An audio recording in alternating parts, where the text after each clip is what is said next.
holiest day in the Jewish calendar. It is a fast day. So I've been fasting since yesterday afternoon at 7:30, no water, no food.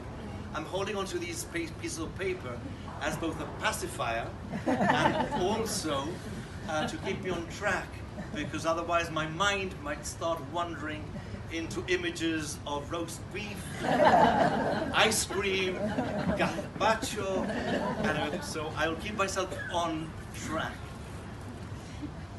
The Jewish New Year was last week, and 10 days later is the Day of Atonement. That is today.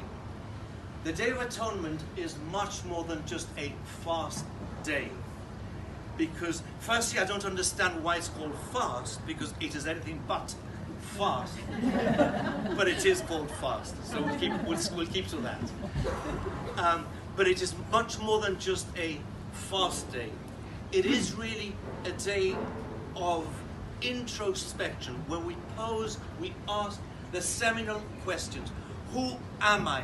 What am I doing in this world? What is my life all about? And within those questions, there is the most important question that is really taxing us today. What can I do to contribute to peace? How can I give of myself for world peace? But of course, peace starts within. We know this. From the inner peace, we can radiate outer peace. When we feel secure in our identity, cultural, racial, religious differences do not matter, because we feel safe enough within ourselves in order to share, in order to form part of society, in order to sit, deliberate, chat, and converse with people. It allows us to seek justice and generosity without any hindrance or evil meanings, feelings on our part. Simply put, it is easier to acknowledge who the other is when we know who we are. On the eastern wall of the Linewall Road Synagogue, which is just across the way there, are words which read in Hebrew, Da lifne mi ata omed. Know before whom you stand. In a temple ambience, of course, the reference is to God. But I take this in a different way. Know before whom you stand, for me, means know how to conduct social interaction.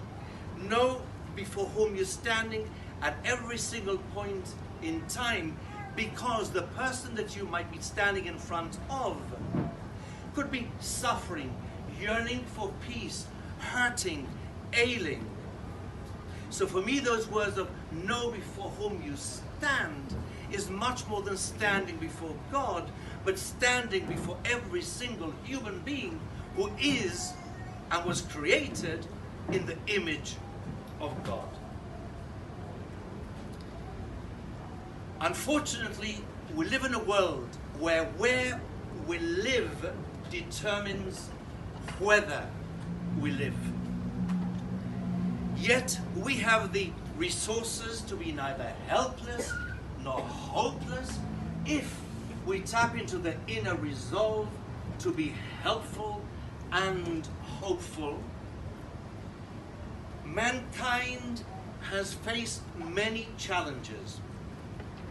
We have to anchor ourselves in the unconquered and unconquerable human spirit, celebrating our shared humanity and our shared grope for hope.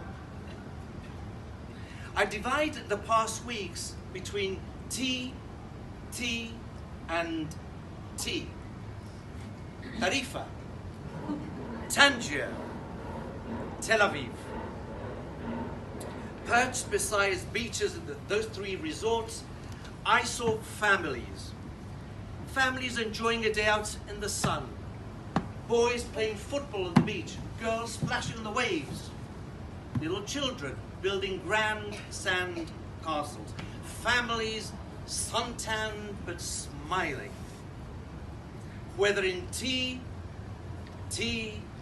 or tea, I saw the same face of humanity.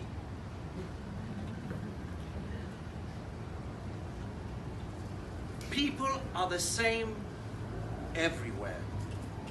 I saw humanity. The kindly are happy to be happy and kindly everywhere. I saw humanity on the golden sands of Tel Aviv, Tarifa, Tangier. I saw humanity and I thought to myself, what if I exchanged a Tel Avivian family or a family from Tarifa, one from Tangier, to another geographic spot? They would still frolic in the sea, still laugh, still giggle, still spend family time together, because decent people are the same everywhere. Decently craving for life and dignity, eager for justice and benevolence, itching for the clanking bells of civility and compassion. Life on planet Earth doesn't get better by chance. It gets better by choice.